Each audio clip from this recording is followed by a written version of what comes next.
Impamba y'umukristo. Dore ibintu bitatu bizakwereka ko wasenze isengesho ryawe ryageze ku Mana, habayeho kominikasiyo n'Imana. Icya mbere, iyo ugisenga ufite icyifuzo wumva ugize intimba ikomeye mu mutima, wumva ugize agahinda k'ibyaha wakoze, ukumva ubanje gusaba imbabazi. Iya kabiri, ikintu cya kabiri kizakubwira ko gusenga kwawe kumvishwe,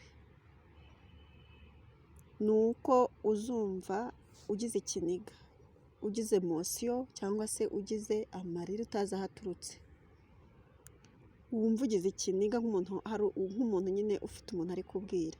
Icya gatatu, uzumva ugize amahoro mu mutima, wumva uraruhutse, wumva uranezerewe, uzahaguruka aho hantu wari uri gusengera wumva ufite amahoro adasanzwe.